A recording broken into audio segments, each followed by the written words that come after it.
નમસ્કાર, મુદ્દાની વાત જોવાની શરૂઆત આપ કરી ચૂક્યા છો। હું છું આપની સાથે વિકાસ મકવાણા અને હું છું મુફદ્દલ કપાસી। આજે મુદ્દાની વાતમાં વાત કરીશું આપણા ભવિષ્ય વિશે। જી હા, જેમની પર આપણે આશા છે, બાળકો, એમનું ભવિષ્ય ઘડનાર કોણ છે? એક તો છે શિક્ષકો અને બીજા છે આંગણવાડી કાર્યકરો। આ બંને સમુદાયના લોકો આજે ગાંધીનગરમાં એટલા માટે પહોંચ્યા હતા કારણ કે તેમની માંગ સંતોષવામાં નથી આવી રહી। પહેલા વાત કરીએ આંગણવાડી બહેનો કાર્યકરોની કે જેમની ઘણા લાંબા સમયથી માંગ છે। ઘણીવાર તે ગાંધીનગરમાં ધરણા પ્રદર્શન કરી ચૂક્યા છે। જે તે સમયે તેમને આશ્વાસન આપવામાં આવે છે, પછી એમની માંગોને જાણે કે સાઈડમાં મૂકી દેવામાં આવે છે। હાઈકોર્ટ ચુકાદા આપે છે, સુપ્રીમ કોર્ટ ચુકાદા આપે છે, છતાં પણ તેનું પાલન કરવામાં નથી આવતું। એની સાથે સાથે તેમના પર અન્ય કામગીરીનું પણ ભારણ કરવામાં આવતું હોય છે અને આ જ માંગ સાથે આંગણવાડી કાર્યકરો ગાંધીનગરમાં આજે ધરણા પર બેઠી હતી। વિવિધ માંગ સાથે હલ્લાબોલ કરવામાં આવ્યો હતો।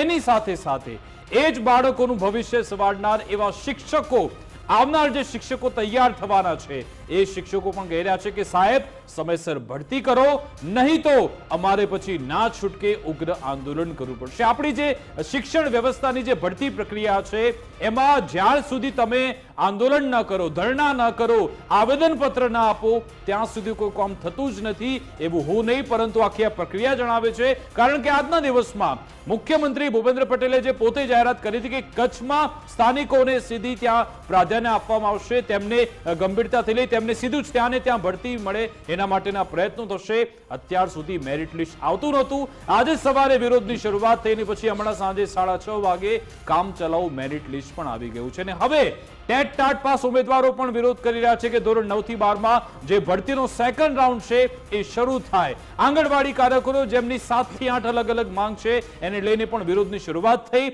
આ તમામ જે મુદ્દાઓ છે, પાસાઓ છે, એને સમજવાનો પ્રયત્ન કરીશું અને એમાં કોઈ ઉકેલ આવે। આંગણવાડી કાર્યકરો એમની જો યોગ્ય માંગ છે તેનો સ્વીકારાય અને જે ટેટ ટાટ પાસ જે ઉમેદવારો છે એમની માંગ જો યોગ્ય છે તો સરકાર એમને પણ સાંભળે, એ જ ઉદ્દેશ્ય સાથે આખા શોમાં ચર્ચા કરીશું। બિલકુલ, અને જ્યાં સુધી વાત આંગણવાડી કાર્યકરોની છે, આ યોજના જ્યારથી ગુજરાત રાજ્યમાં શરૂ થઈ ત્યારથી આ યોજનાના અલગ અલગ આયામને તમે જુઓ તો હંમેશા આ યોજનામાં જે સેવા આપનારા છે, સેવા આપનારા શબ્દ હું એટલા માટે વાપરું છું કે આંગણવાડી બહેનો જે રીતે જે ઇન્ફ્રાસ્ટ્રક્ચરની અંદર કામ કરે છે અને જે એમને જે વળતર ચૂકવવામાં આવે છે, પહેલેથી એ ચર્ચાનો વિષય રહ્યો છે કે આંગણવાડી બહેનોને શું એમને જે મળવું જોઈએ એટલું વળતર મળે છે, એમને મળવું જોઈએ એવું ઇન્ફ્રાસ્ટ્રક્ચર, જે એજ્યુકેશનનું ઇન્ફ્રાસ્ટ્રક્ચર, કેમ કે સૌથી પહેલો પાયો જે નખાય એ આંગણવાડી। પહેલા આ જે 5 દ્રશ્યો તમારી આસપાસ છે પહેલા જોઈ લઈએ કે જેમાં આખા ગાંધીનગરમાં આ દરેકની વાત કરવી છે, પણ હું આંગણવાડીનો મુદ્દો એટલે પહેલા કહી રહ્યો છું કેમ કે આ પ્રશ્ન ઉપર આપણે હંમેશા જોયું છે વિકાસ કે જ્યારે આંગણવાડીની બહેનોનો કોઈ મુદ્દો હોય, કોઈ વિષય હોય તો એને વેઇટેજ ગમે તેમ કરીને ઓછું અપાતું હોય છે। ખબર નહીં કેમ કે આંગણવાડીનો વિષય છે તો એનું વેઇટેજ કેમ ઓછું, હલકુલ હોય, હવલદારનું હોય, એ રીતની એ પરિભાષામાં ક્યારેક એને વેઇટેજ મળતું નથી। અને એટલે મેં શરૂઆતથી વાત કરી કે જે આંગણવાડીને જે ઇન્ફ્રાસ્ટ્રક્ચર મળે છે, જે એ બહેનોને વળતર મળે છે, જે એમના સહાયકોને વળતર મળે છે, એક સમયે તો એ આંકડા હાસ્યાસ્પદ હતા। એક સમયે આંકડા હાસ્યાસ્પદ હતા। હું કેમ રિલેટ કરી શકું છું, મારા માતુશ્રી પોતે પણ એક સમયે આંગણવાડી સાથે જોડાયેલા હતા। હું વર્ષો પહેલાની વાત કરું છું અને ત્યારે પણ મને યાદ છે કે એમને જે પ્રશ્નો હતા એનો ઉકેલ નહોતો આવતો। અને આજે જ્યારે પાટનગરમાં જે સમરાંગણ જેવી સ્થિતિ સર્જાય અને આ જે દ્રશ્યો આપ જોઈ રહ્યા છો મારી આજુબાજુ, એમાં આંગણવાડી બહેનોના ધરણા પણ હતા અને શિક્ષકોની ભરતી માટે રેલી પણ હતી। પણ હું જે આંગણવાડીની વાત કરી રહ્યો છું, આ બહેનો ઘણા લાંબા સમયથી પોતાના પ્રશ્નોના ઉકેલ લાવવા માટે અરજ કર્યા કરે છે, રજૂઆત કરે છે, પણ એ પ્રશ્નો સામે જાણે કે કોઈને ધ્યાન જ નથી, કેમ કે એમનું એવું કેવું બીજા 1000 પ્રશ્નો છે। આંગણવાડી બહેનોનો જે મુદ્દો છે એ કોઈને મહત્વનો લાગતો નથી, એ કોઈને અગત્યનો લાગતો નથી, જેનાથી ગુજરાતના આવનારા ભવિષ્યનું ઘડતર, જેનાથી એનો પાયો નખાવાનો હોય, એ સ્તરનું જ્યાંથી શિક્ષણ શરૂ થતું હોય, કેળવણી શરૂ થતી હોય, એ કેળવણીનું પ્રમુખ કેન્દ્ર એટલે આંગણવાડી। યોજના ખૂબ સરસ છે, જ્યારે પણ એને લોન્ચ કરવામાં આવી યોજના ખૂબ સરસ છે, પણ એની સાથે સંકળાયેલા લોકોની વાત બિલકુલ નથી કરવામાં આવતી અને એટલે જ આંગણવાડી કર્મચારી મહાસંઘે મેદાનમાં ઉતરવું પડ્યું. ગાંધીનગરમાં સત્યાગ્રહ છાવણી, આપણે ખબર છે કે જે બધા એ લોકો કે જેમના પ્રશ્નો ઘણા સમયથી એનો ઉકેલ નથી આવતો, એ ઘણા બધા પ્રશ્નો છે. એની સાથે આજે આંગણવાડી મહિલા કાર્યકરો આજે વિરોધ કર્યો હતો. અખિલ ભારતીય મજદૂર સંઘના નેજા હેઠળ ધરણા કરવામાં આવ્યા. કર્મીઓને કાયમી ગણવાના ચુકાદાની અમલીકરણની પણ માંગ થયેલી છે. ઉંમરના બાદ વિના કર્મીઓને બઢતી આપવામાં આવે એની પણ માંગથી. વર્કર હેલ્પરની ખાલી જગ્યા પર ભરતી થાય તેની પણ માંગ કરી. કર્મીઓને સ્માર્ટ મોબાઈલ તાત્કાલિક પૂરા પાડવામાં આવે તેવી પણ માંગ કરી. આંગણવાડી કર્મચારી મહાસંઘે આજે ગાંધીનગરમાં ધરણા કર્યા હતા. ત્યાંના વિઝ્યુઅલ પણ તમે જુઓ કે આ મહિલા કર્મચારીઓ તેમની કામગીરી છોડીને કેમ અહીંયા ગાંધીનગર સુધી પહોંચવું પડે છે, કારણ કે તંત્રના કાન સુધી એમના પ્રશ્નો પહોંચતા જ નથી. તંત્ર દ્વારા જાણે કે એમને હંમેશા નજરઅંદાજ કરવામાં આવે છે. એમને વારંવાર ગાંધીનગર શા માટે આવવું પડે છે, શા માટે અલગ અલગ માધ્યમોએ તેમને આ રીતે તેમની સમસ્યા રજૂ કરવી પડે છે, કારણ કે મંત્રીઓ સાંભળતા જ નથી, ના ત્યાંના નેતાઓ ના અધિકારીઓ આ લોકોને નજરઅંદાજ કરતા આવે છે. સૌથી પહેલા સત્યાગ્રહ છાવણીના ગાંધીનગરના એ દ્રશ્યો ફૂલ સ્ક્રીનમાં આપણે બતાવી દઈએ કે જેમાં આજે કેટલી મોટી સંખ્યામાં ભારતીય આંગણવાડી કર્મચારી મહાસંઘના બહેનો હાજર રહ્યા હતા અને એમાં જે આક્રોશ હતો એ આક્રોશ ઝીલાતો હતો જ્યારે આપણા સંવાદદાતા ત્યાં પહોંચ્યા હતા. ત્યાંથી એમણે સ્થળ પરથી લાઈવ રિપોર્ટિંગ પણ કર્યું અને આ એ દ્રશ્યો છે જે આજે દિવસભર ગાંધીનગરમાં જોવા મળ્યા. પાટનગરમાં સમરાંગણના જે શબ્દો હું વાપરું છું એટલા માટે વાપરું છું કે તમે જોઈ લો આ જમાવડો, આ મેળાવડો એમને નથી થયો, એમને પણ કામ છે, એમને પણ અહીંયા પહોંચવા સુધીમાં ખર્ચ થાય છે અને એમનું વેતન સાવ તળિયે છે. બહુ સ્પષ્ટ શબ્દોમાં આમને જે વેતન મળે છે એકદમ તળિયાની કેટેગરીમાં આવે એવું વેતન મળે છે અને એ બધાની વચ્ચે પણ એમના ઉપર વધારાનો કાર્યભાર નાખવામાં આવે છે, જેમ કે બૂથ લેવલ ઓફિસરની કામગીરી છે, બીએલઓની કામગીરી. આ સિવાય એમને આંગણવાડીમાં જે નાસ્તો બનાવવાનો હોય છે, એનો જે સ્ટોક જે આંગણવાડી કેન્દ્ર સુધી લાવવાનો હોય છે, એનું પણ કોઈ ઇન્ફ્રાસ્ટ્રક્ચર નથી વિકાસ. એ પણ આ બહેનો જાતે પોતાના ખર્ચે એટલે ઘણું બધું કામ એવું છે જે આ બહેનો કરી રહ્યા છે. એમ જોઈ રહ્યા છે કે ભાઈ આ બાળકોના ભવિષ્યનો સવાલ છે એટલે એ સેવાને બંધ નથી થવા દેતા. એ રજૂઆતો કરતા જાય છે, પણ કેટલા સમય સુધી રજૂઆત કરશે? કેટલા સમયથી એમના વિષયોના પ્રશ્નો ચાલી રહ્યા છે, કેટલા સમયથી એમના મુદ્દા ઉપર ધ્યાન દેવાયું નથી? શા માટે આંગણવાડી બહેનોના પ્રશ્નોને સાવ હલકા ગણીને હંમેશા નજરઅંદાજ કરવામાં આવે છે? શા માટે આ યક્ષ પ્રશ્નો તરફ ધ્યાન નથી આપવામાં આવતું? તમને યક્ષ પ્રશ્ન નહીં લાગતા હોય, પણ આ પણ બહુ જ અગત્યના મુદ્દા છે. બીજા તમામ પ્રશ્નોની સાથે સાથે આંગણવાડી બહેનોની પીડા, આંગણવાડી બહેનોની વેદના છે, એના ઉપર પણ ધ્યાન આપવું જરૂરી છે. બિલકુલ, એમની અલગ અલગ 7 માંગ છે, એના પર નજર કરીશું, પરંતુ સાથે સાથે જે આક્રોશ આજે આંગણવાડી કાર્યકરોનો એ આગેવાનોનો જોવા મળ્યો હતો એ પહેલા સાંભળી લઈએ. 7 થી 8 માગણીઓ છે. એમાં પ્રથમ મહત્વની માગણી છે કે બીએલઓની કામગીરી જે અત્યાર સુધી શિક્ષકો પાસેથી લેવામાં આવતી હતી, એ માનદ વેતન ધારકો જે રેગ્યુલર કર્મચારી નથી, સરકારી કર્મચારી નથી, એમની પાસેથી લેવાનો નિર્ણય ચૂંટણી પંચે કર્યો અને એની સાથે સાથે જે કંઈ પણ આંગણવાડીના બહેનો આ ઓર્ડર સ્વીકારવાની ના પાડે છે એમના ઉપર પ્રેશરાઇઝ કરીને ઓર્ડર સ્વીકારવા માટેનું દબાણ કરવામાં આવે છે. જે બહેનો અમુક એવા બહેનોના અમારી પાસે કેસ પણ આવ્યા છે કે જે લોકોની અંદર એ લોકોને પણ પોલીસ સ્ટેશનની અંદર પણ લઈ જવામાં આવ્યા. આ ખરેખર યોગ્ય પગલું નથી. આ બાબતે પણ આઈસીડીએસ વિભાગના અધિકારીઓ, ચૂંટણી પંચને પણ મારા પદાધિકારીઓ મળ્યા છે અને કહ્યું છે કે આ કામગીરી આંગણવાડી બહેનો ન કરી શકે, કારણ કે આંગણવાડીના બહેનો 8, 9, 10 ધોરણ સુધીના પાસ બહેનો છે. આ કામગીરી વેલ એજ્યુકેટેડ કર્મચારી પાસેથી લેવી જોઈએ એવી અમારી માગણી છે. આ કામગીરી અત્યાર સુધી પ્રાથમિક શિક્ષકોને આપવામાં આવતી હતી અને અત્યારે આંગણવાડી બહેનોને સોંપવામાં આવી છે, એટલે અમે બીએલઓની કામગીરીનો વિરોધ કરીએ છીએ. અને બીજું કે એમએમવાયનું જે અમારું ભાડું છે એ ભાડું અમારા સસ્તા અનાજની દુકાનમાંથી અમારે લઈને આવવું પડે છે, તો એ અમારા કાંઈ ભાડું મળતું નથી, તો એના માટે ભાડાની માંગણી છે. અને સરકાર ઓનલાઈન કામગીરી માંગે છે અમારી પાસે, પણ આ ફોન આપેલ નથી. ફોન આપી દીધેલાને લગભગ 7 વર્ષ થઈ ગયા, પણ હજી ફોન બીજો મળેલ નથી. અને ત્રીજું છે કે અમારી બહેનોની બઢતી ઉંમરના બાદ સિવાય અમને મળવી જોઈએ. હેલ્પર બહેનોને વર્કરની ને વર્કર બહેનોને સુપરવાઇઝરની બઢતી મળવી જોઈએ. વિકાસ, જો હું એટલે કહી રહ્યો હતો કે આ પ્રશ્નો સતત લગાતાર નજરઅંદાજ કરવામાં આવે છે. તમે વિચારો, સસ્તા અનાજની દુકાનથી એ જથ્થો લાવવાનો, એ પણ આંગણવાડી બહેનોએ પોતાની રીતે લાવવાનો. 8, 9 કે 10 ધોરણ સુધીનો અભ્યાસ હોય છતાં BLO જેવી કામગીરી સોંપવાની, અને એ પણ એક સમયે શિક્ષકો પાસેથી હવે આંગણવાડી બહેનોને આપવામાં આવી છે. એ સિવાય જ્યારે તમે બધું ડિજિટલની વાતો કરો છો, તમે બધું જ ડિજિટલ કરવું છે, તમે સ્માર્ટફોન ઉપલબ્ધ નથી કરાવતા. એટલે એક ઇન્ફ્રાસ્ટ્રક્ચર મજબૂત બનાવવું નથી જેનાથી આદર્શ આંગણવાડી ચાલી શકે. અને એટલે આ લોકો ભેગા થાય છે. એમના પ્રશ્નો છે એ ખૂબ અગત્યના છે. એના ઉપર ધ્યાન ન આપવાનું જે પાપ કરી રહ્યા છે એ ગાંધીનગરમાં જે લોકો બેઠા છે એમણે ધ્યાન આપવું પડશે, કેમ કે આ પણ એક ગુજરાતનો સૌથી અગત્યનો મુદ્દો છે. બિલકુલ, એ જ અંગે આપણે વાતચીત કરીશું. આપણી સાથે ભારતીય મજદૂર સંઘના પ્રદેશ અધ્યક્ષ જિગ્નેશભાઈ મજુમદાર જોડાઈ ગયા છે. સાહેબ, આપનું ગુજરાત ફર્સ્ટમાં સ્વાગત છે. જિગ્નેશજી, કેમ આંગણવાડી મહિલા કાર્યકરોને ગાંધીનગર સુધી પહોંચવું પડે છે અને ત્યાં રજૂઆત કરવી પડે છે?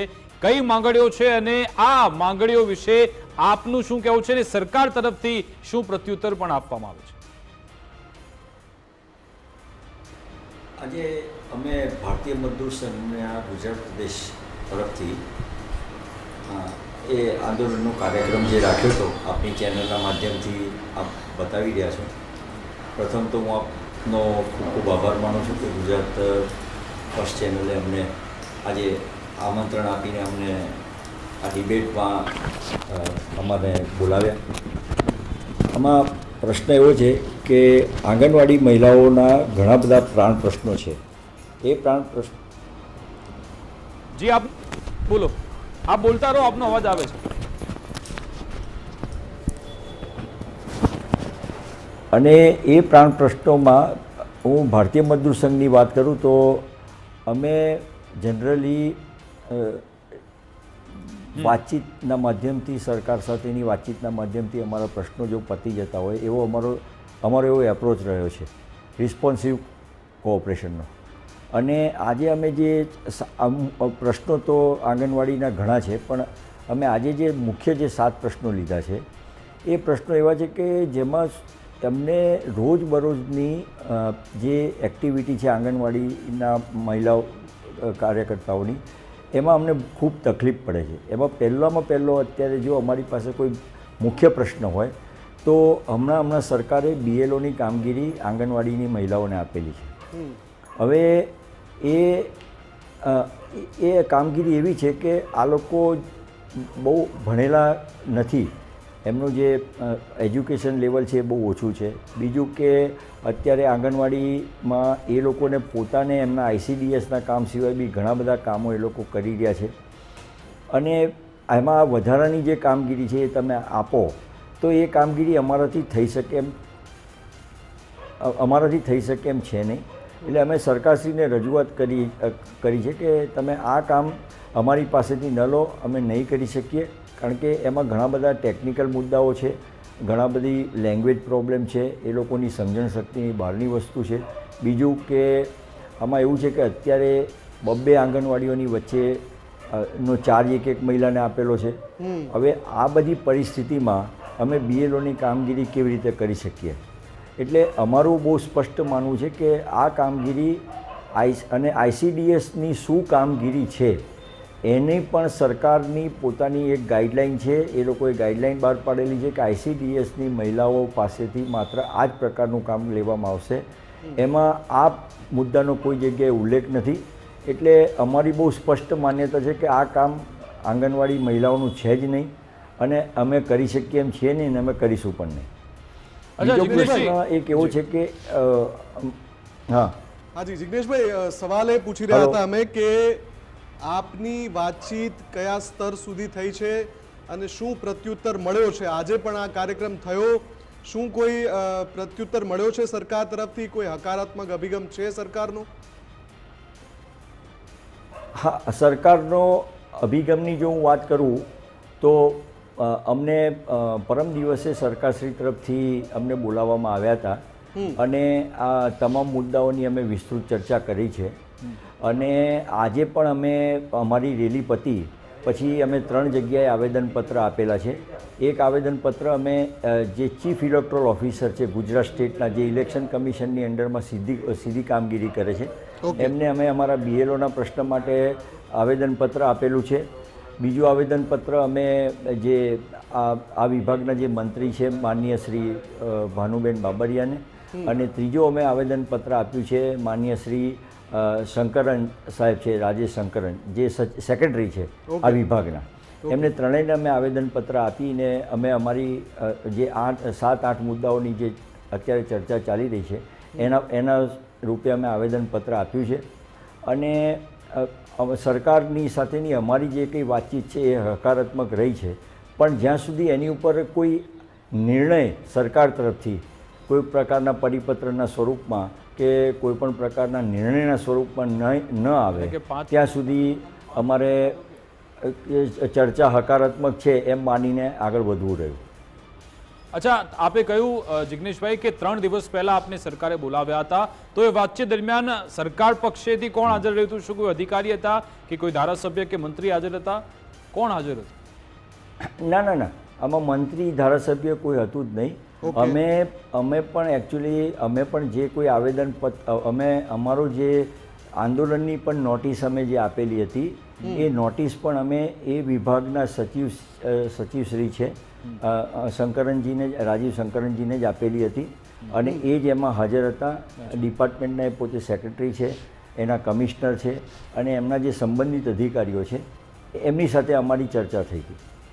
બરાબર. તો એમના તરફથી આપને શું આશ્વાસન આપ્યું? 3 દિવસ પહેલા બેઠક થઈ હતી છતાં પણ આજે ગાંધીનગરમાં તમારે કેમ ધરણા કરવા પડ્યા? શું આશ્વાસન તમને એ ઓછું લાગ્યું કે એમાં તમને દમ ના લાગ્યો? સાહેબ એવું છે કે ના, દમનો સવાલ નથી સાહેબ. સવાલ એવો છે કે જ્યારે અમે આટલી મોટી સંખ્યામાં કોઈ આંદોલન ઉપાડીએ અને આંદોલન લઈને જ્યારે અમે ગુજરાતના 33 જિલ્લાઓમાંથી અમારું આંદોલનની તારીખ, સમય, સ્થળ બધું નક્કી થઈ ગયું હોય, અને મેં આપને પહેલાં પણ જણાવ્યું પ્રમાણે કે જ્યાં સુધી મારી પાસે કોઈ કોન્ક્રીટ ઇવિડન્શિયલ કોઈ વસ્તુ ના આવે પેપર ઉપર, ત્યાં સુધી હું એ આંદોલન મોકૂફ કઈ રીતે કરું?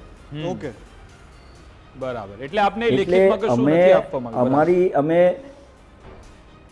એટલે અમે એ વખતે પણ સરકારશ્રીને કહેલું છે, અમે એ લોકોને કહ્યું હતું કે અમે રેલી મોકૂફ નહીં કરીએ, અમારી રેલી ચાલુ જ રહેશે.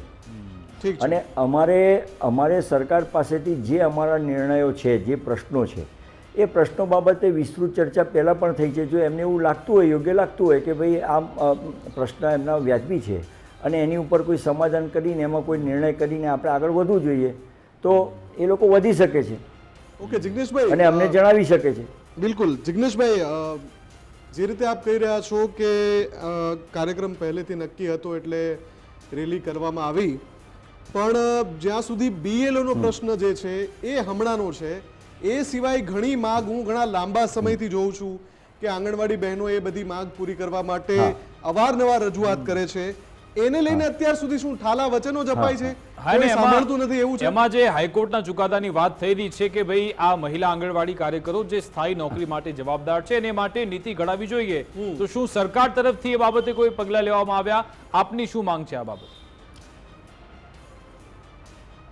આમાં જે હાઈકોર્ટમાંથી જે ચુકાદો જે આવ્યો છે કે એમને વર્ગ 3 અને વર્ગ 4ના કર્મચારી ગણવા, હવે એ વિષયમાં શું છે કે આપ માહિતગાર છો જ કે ઇન્ડિયન જ્યુડિશિયરી પદ્ધતિ એવી છે કે હાઈકોર્ટમાં એક જજમેન્ટ આવ્યું છે તો સરકારે એની સામે હાઈકોર્ટમાં અપીલમાં ગઈ છે કે સિંગલ જજનું જજમેન્ટ હોય તો એ ડબલ જજમાં બેન્ચમાં જઈ શકે છે, એ સુપ્રીમ કોર્ટમાં જઈ શકે છે, કારણ કે ન્યાયપાલિકાની પદ્ધતિ જે રીતે આપણા દેશમાં જે છે એનો એ લોકો પણ ઉપયોગ કરે છે.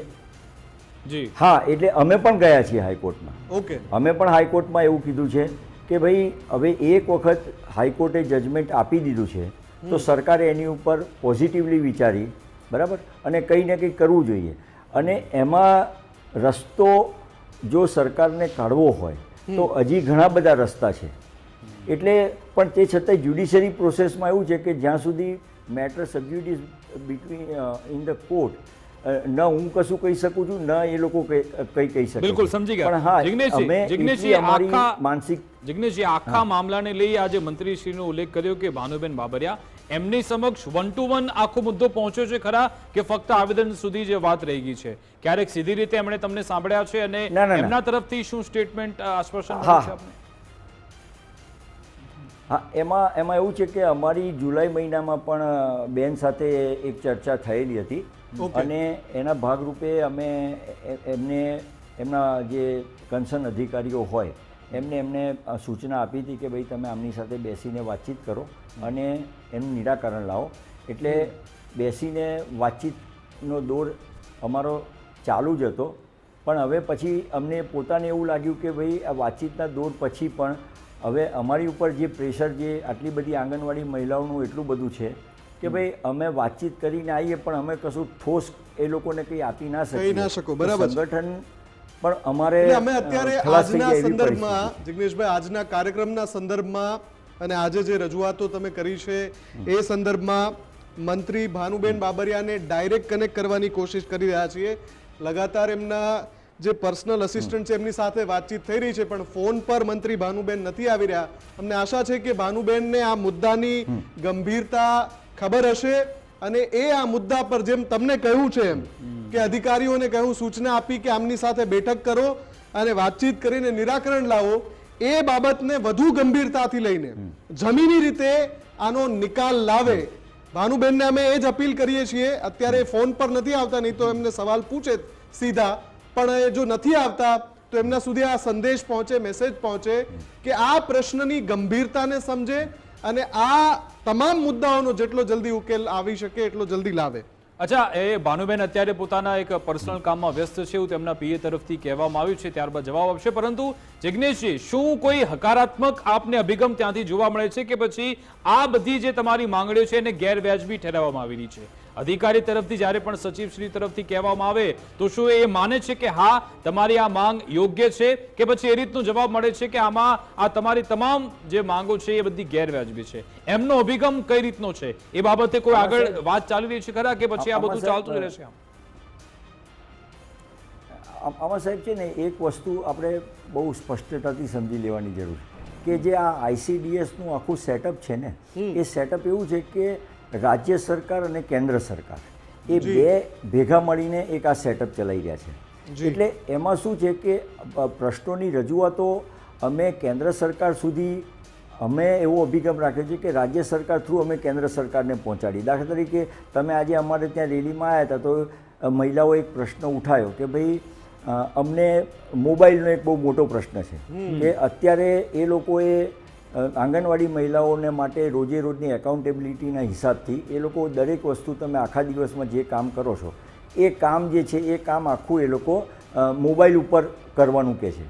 હવે મોબાઈલમાં એવું છે કે અમે એમને રજૂઆત એવી કરીએ છીએ કે ભાઈ તમે મોબાઈલનો વિષય છે તો તમે એને સોલ્વ કરી અને અમારે જે કોઈ મહિલાઓ છે એમને 5Gનો મોબાઈલ આપો, એ લોકો ઝડપથી કામ કરી શકે, તમને જલ્દી ડેટા મળી શકે અને અમારો સમય ઓછો થાય. હવે એમાં શું છે, મોબાઈલના ડિસિઝનમાં એવું છે કે એ ન એકલી કેન્દ્ર સરકાર નિર્ણય નથી લઈ શકે કે ન રાજ્ય સરકાર ને કેન્દ્ર સરકાર એ બે ભેગા થઈને નિર્ણય લેવાનો છે. પણ અમારી વાત રાજ્ય સરકારને એવી છે કે ભાઈ કેન્દ્ર સરકારને તમે અમારી રજૂઆત પહોંચાડો કે ભાઈ અહીંયા તકલીફ આટલી બધી પડે છે તો તમે આનો નિકાલ જલ્દી કરો. પછી કે રાજ્ય સરકાર અને કેન્દ્ર સરકાર. સાહેબ, આપને અંતિમ પ્રશ્ન આપના માધ્યમથી અમે જાણવા માંગીએ છીએ સાહેબ કે આંગણવાડી કાર્યકરો કેટલી કઠણાઈ ભોગવે છે, કેવી કપરી પરિસ્થિતિમાં કામગીરી કરતી હોય છે. ન માત્ર 3 થી 6 વર્ષના બાળક, પરંતુ એ ધાત્રી માતાઓ, એમની પણ સાર સંભાળ રાખવી, એમના વિસ્તારની તમામ કામગીરી કરવી, જન્મ મરણની નોંધણી કરવી, એ તમામ બાબતોને ઘણી બધી યોજનાઓનું પણ પાલન કરાવવું બધી છે. પરંતુ કઈ સ્થિતિમાં આંગણવાડી બહેનો કામ કરે છે આપ જણાવો. અત્યારે સાહેબ શું છે, આંગણવાડીમાં જે તમે અમારા 8 પ્રશ્નો જોયા ને, એ 8 પ્રશ્નોમાં અમે આંગણવાડીના બહેનોની જે ખરેખર તકલીફ છે, દાખલા તરીકે તમે ત્યાં આવ્યા હતા, એક પ્રશ્ન છે કે આંગણવાડીમાં કામ કરતી જે મહિલાઓ છે એમના પ્રમોશનના પ્રશ્નો છે કે વર્ષોથી એ લોકો રિટાયર થઈ ગયા ત્યાં સુધી એ લોકોને પ્રમોશન નથી મળ્યા. આ એક વસ્તુ છે. બીજું કે ભરતીની પદ્ધતિ એવી છે કે ભરતી બંધ લગભગ નહીવત છે. એટલે એમાં શું થાય છે કે ભરતી નથી થતી, એટલે એ લોકોને એક આંગણવાડી કેન્દ્ર, 2 આંગણવાડી કેન્દ્રોમાં કામ કરવું પડે છે. એ એક બહુ મોટો વિષય છે. બીજો એક વિષય એવો છે સાહેબ કે અમારે આંગણવાડીમાં આવતા છોકરાઓને એ લોકો અમને નાસ્તામાં 4 રૂપિયા અને 10 પૈસા આપે છે. અમે એમને એવું કહીએ છીએ કે 4 રૂપિયા અને 10 પૈસામાં અત્યારે કોઈ નાસ્તો તમે આપી ના શકો. એ પૈસામાં તમે થોડો વધારો કરો, થોડો ઇન્સેન્ટિવમાં વધારો કરો, તો તો બિલકુલ, અમે એટલે આ ઘણા બધા પ્રશ્નો એક એવા વસ્તુ છે બહુ કે જે સ્પષ્ટ ઘણા છે. લાંબા સમયથી છે. હા, અને એમાં સાહેબ શું થાય છે કે જે કોઈ પૈસા આવે છે કે જે કોઈનું જે પૈસાનું નેટવર્કિંગ થાય છે એમાં શું છે કે કેન્દ્ર અને રાજ્ય બેનો ભાગ છે. એટલે Okay. અમારે સાહેબ અમે એક આંગણવાડી વર્કરને આ બધી સમજ નથી. એને તો એવું છે કે ભાઈ મારું કામ થવું જ જોઈએ, યુનિયન કેમ ના કરે. અને અમે પણ સાહેબ અમે બી સરકારને એવું જ કહીએ છીએ કે ભાઈ તમારો જે પ્રશ્ન કેન્દ્ર સરકાર સાથે છે કે જેની જોડે છે એ વિષય અમારો નથી. તમે અમને જો તમે અમારી પાસે કામ માંગતા હોય તો અમારી જે તકલીફ છે એ તકલીફનો જવાબ પણ તમારે જ આપવો પડશે. જી જી જી, બિલકુલ આભાર જિગ્નેશજી અમારી સાથે જોડાવા બદલ, વાતચીત કરવા બદલ. તો આમાં મહિલાઓનો પણ પ્રશ્ન છે, બાળકોનો પણ પ્રશ્નો છે. એ તમામ જે પ્રશ્નો છે એને ધ્યાનમાં રાખવામાં આવે અને આના વિભાગના જે અધિકારી છે અને વિકાસ, મંત્રી ભાનુબેનજી આમાં ઘટતું કરે એ પણ બિલકુલ. જરૂરી અને આ છે. જે આઈસીડીસી નો ઉલ્લેખ એ કરી રહ્યા હતા, ઇન્ટિગ્રેટેડ ચાઇલ્ડ ડેવલપમેન્ટ સર્વિસ, કે જે કેન્દ્ર સરકારની એક યોજના છે જેમાં No voice નથી. સ્કૂલની શરૂઆત પહેલા પ્રી સ્કૂલ જે શીખવવું છે, કેળવણી એ આપવાનું, સાથે હેલ્ધી એને ખોરાક આપવો, પોષણ આપવું, આ બધું એની અંદર આઈસીડીએસ જી. અંતર્ગત ચાલે છે. બિલકુલ. અને હવે આપણે આંગણવાડી બહેનોની તો વાત કરીએ, હવે જે ઉમેદવારો છે, ભવિષ્યના શિક્ષકો તૈયાર થવાના છે એમની વાત કરીએ. આજે એ પણ ગાંધીનગરમાં હતા. ધોરણ 9 થી 12માં શિક્ષકોની ભરતીને લઈ ઉમેદવારોએ રેલી કરવી પડે છે. ઉમેદવારો કે એમને રાહ હોય છે કે ક્યારે આપણી ભરતી પ્રક્રિયા પૂર્ણ થાય, પરંતુ એટલી શિથિલ પ્રક્રિયા છે કે વારંવાર ગાંધીનગરના દ્વાર ખખડાવવા પડે છે. અને આજે સચિવાલય સુધી ઉમેદવારો રેલી યોજી હતી. માધ્યમિક અને ઉચ્ચતર માધ્યમિકમાં 2900 જગ્યા ખાલી હોવાનો પણ દાવો છે. વિદ્યા સમીક્ષા કેન્દ્ર વિધાનસભા તરફ ચારે બાજુ આ શિક્ષણ સહાયકોએ આજે એના ઉમેદવારો છે એમણે વિરોધ કરવો પડ્યો હતો. એમની પણ ઘણા સમયથી માંગ છે. આજે કચ્છમાં પણ જે કાયમી ઉમેદવારો આપવામાં આવે એની જ્યારે ડિમાન્ડ થઈ ત્યારે પછી સાંજ પડતા તો આપણા મંત્રીશ્રીએ તેનું એક કામ ચલાવ મેરિટ લિસ્ટ જાહેર થયું છે એવી જાહેરાત તો કરી, પરંતુ આ બીજો રાઉન્ડ શરૂ થાય શિક્ષણ સહાયકની તેની પણ અત્યારે રજૂઆત થઈ રહી છે. આ અંગે આપણે વાતચીત કરીશું. આપણી સાથે વિદ્યાર્થી નેતા યુવરાજસિંહ પણ જોડાઈ ગયા છે. યુવરાજસિંહ, કેમ વારંવાર ઉમેદવારોએ જે ભવિષ્યના શિક્ષકોએ ગાંધીનગરના દ્વાર ખખડાવવા પડે છે? આજે શું રજૂઆત કરવામાં આવી ગાંધીનગરમાં? ખાસ કરીને જોવા જઈએ આ સમયથી આપણે જોઈએ છીએ કે શિક્ષકોના અલગ અલગ મુદ્દે એ ગાંધીનગરની અંદર ધરણા પ્રદર્શન થતા એ આમ સહજ બાબત થઈ ગયું ને એવું થઈ ગયું છે. આજનો જે મુદ્દો હતો એ આજનો મુદ્દો ટાટ ટીએટી એટલે કે ટાટ પાસ જે ઉમેદવાર હતો ધોરણ 9 થી 10ના, એ ઉમેદવારોની પેલી તો મુખ્ય માંગણી હતી અને વ્યાજબી માંગણી એ હતી કે અમારી ભરતીની અંદર જે જગ્યાઓ ખાલી પડી છે એ ખાલી જગ્યાઓમાં રાઉન્ડ બહાર પાડી અને એ તમામ જગ્યાઓ ઉપર ભરતી કરવામાં આવે. હવે અત્યારે પ્રાવધાન એ પ્રકારે છે કે ભાઈ જે જગ્યાઓ છે એ જગ્યાઓમાં એ લોકો એવું કહે છે કે ભાઈ અમે 1:20ના રેશિયાના આધારે વેઇટિંગ બહાર પાડશું. પણ જોવા જઈએ તો વેઇટિંગ બહાર પાડે ત્યારે તકલીફ એ થતી હોય છે કે ભાઈ જ્યારે જગ્યાઓ છે પૂરતી ભરાતી નથી હોતી અને એ જગ્યાઓ પૂરતી ભરાતી નથી હોતી એને કારણે ક્યાંક ને ક્યાંક ઇસ્યુ થતા હોય છે. કેમ કે એ જગ્યાઓ ફરીથી સીએફ એટલે કે કેરી ફોરવર્ડ થઈ જતી હોય છે અને એ કેરી ફોરવર્ડ થાય એટલે ફરીથી નવી ભરતીનું આયોજન કરવું પડે. એના બદલામાં વિદ્યાર્થીઓની માંગણી હતી કે ભાઈ તમે જે જગ્યાઓ ખાલી છે એ જગ્યા ઉપર તમે જે ભરતીનો વાયદો કર્યો હતો એ તમામ જગ્યાઓ તો જ ભરાય કે જો તમે બીજો રાઉન્ડ ચાલુ કરો તો. સરકાર બીજો કોઈ રાઉન્ડ ચાલુ કરવાના કહી શકાય કે ઈરાદામાં નથી. એટલા માટે આજે ક્યાંક ને ક્યાંક સરકારના કાન મરોડવા માટે આજે વિદ્યાર્થીઓ ભેગા થયા હતા. શું પ્રત્યાઘાત છે યુવરાજસિંહ જ્યારે આ રેલી કાઢવામાં આવી? શું કોઈ પ્રતિક્રિયા કે પ્રત્યુત્તર મળી રહ્યો છે સરકાર તરફથી? કોઈ આશ્વાસન આપવામાં આવ્યું છે? ઉમેદવારોએ રચનાત્મક કાર્યક્રમ કર્યો હતો. રચનાત્મક કાર્યક્રમના ભાગરૂપે કુબેરભાઈ ડિંડોરને ઉમેદવારો જે છે એ રાખડી બાંધવા માટે પણ પહોંચ્યા હતા કે ભાઈ અમે તમારા બહેનો છીએ અને અમારી સીટનું રક્ષણ એ તમે કરો, કારણ કે અમારી સીટ એ ખાલી રહી જશે અને આ સીટ ઉપર પરિપક્વ જે ઉમેદવારો છે એટલે કે જે લાયક ઉમેદવારો જે છે એ આપણી પાસે ટેટ અને ટાટ એટલે જે પરીક્ષાઓ છે ટીચર એલિજિબિલિટી ટેસ્ટની એ ક્રાઇટેરિયા ફૂલફિલ કરતા તમામ ઉમેદવાર આપણી પાસે છે.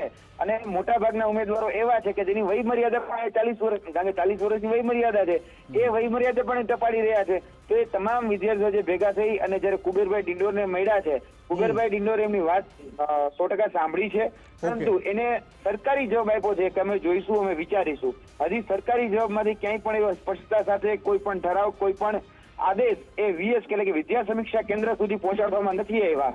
આજે મુલાકાત થઈ છે પણ કોઈ હજી સુધી જવાબ જે કહેવાય કે સચોટ એ હજી નથી મળ્યો. અચ્છા યુવરાજસિંહ, અંતિમ સવાલ શું લાગી રહ્યો છે, કારણ શું છે કે આ બધું વિલંબ કેમ થતો રહે છે?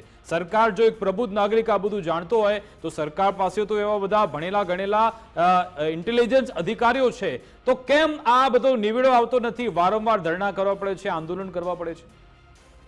કેમ કે ગુજરાતના વર્તમાન જે શિક્ષણ મંત્રી છે એમાં ક્યાંક ને ક્યાંક શિક્ષણનો અભાવ એ અમને જોવા મળી રહ્યો છે. કેમ કે જે મૂળતઃ જે પાયાના જે છે એ પાયાની બાબત નથી સમજી શકતા. એટલે શિક્ષકોની વેદના નથી સમજી, શિક્ષકોની જો વેદના ન સમજી શકે તો ક્યાંય કોની વેદના નથી સમજી શકવાની, અને બાળકોની વેદના ન સમજી શકાય એટલે વાલીઓની પણ વેદના નથી સમજી શકવાની. એટલે મૂળતઃ મેં તમને કીધું કે શિક્ષણ મંત્રીમાં શિક્ષણનો અભાવ છે, તેને કારણે ક્યાંક ને ક્યાંક એ ભલે PhD થયેલા છે એમાં ના જ નથી, એ ડિગ્રીધારી છે એમાં ના જ નથી, પણ જે મૌલિક જ્ઞાન જે કહી શકાય કે જે વહીવટી જ્ઞાન જે હોવું જોઈએ એ વહીવટી જ્ઞાનની ઉણપ છે. કેમ કે તમે વિચારો છેલ્લા કેટલા સમયથી આ શિક્ષકો આંદોલન કરે, કેટલા સમયથી હું છેલ્લા 3 વર્ષથી જોઉં છું કે શિક્ષકો રોડ ઉપર આવે છે, રોડ ઉપર ઢસડાય છે, પોલીસ અટકાયત કરે છે, અને પછી ક્યાંક ને ક્યાંક સરકાર છે એની સાથે સંવાદ સાધે છે. ત્યાં સુધી સંવાદ પણ સાધતી નથી, અને અગણિત વખત ગુજરાત ફર્સ્ટે આ બધું જ બાબતો જે છે દેખાડી છે, ટીવી ઉપર સતત વિઝ્યુઅલ ચલાવ્યા છે,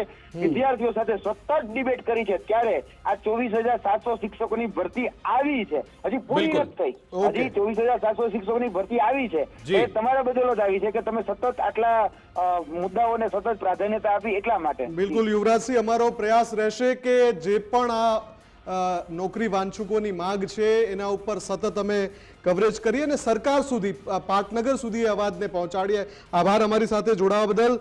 તો ન માત્ર આંગણવાડી પરંતુ જે નોકરી વાંચુકો છે, શિક્ષક બનવા માંગે છે, ભાવિ શિક્ષકો છે, એમનો પણ પ્રશ્ન હતો. બંને આજે પાટનગર ગાંધીનગરમાં બંને પ્રશ્નો પહોંચ્યા, બંને મંત્રીઓને રજૂઆત થઈ છે, ભાનુબેનને પણ થઈ છે અને શિક્ષણ મંત્રી કુબેર ડિંડોરને પણ થઈ છે. જોઈએ હવે ઉકેલ ક્યારે આવે. બિલકુલ આશા રાખીએ કે આમાં સરકાર આમાં ઘટતું કરે અને આવા કોઈને પણ આંદોલન કરવાની જરૂર ન પડે એવું વાતાવરણ આપણી સરકાર પૂરું પાડે. અમારી વિશેષ રજૂઆત મુદ્દાની વાત અંતર્ગત બસ આટલું જ. આપ જોતા રહો ગુજરાત ફર્સ્ટ ન્યૂઝ. નમસ્કાર.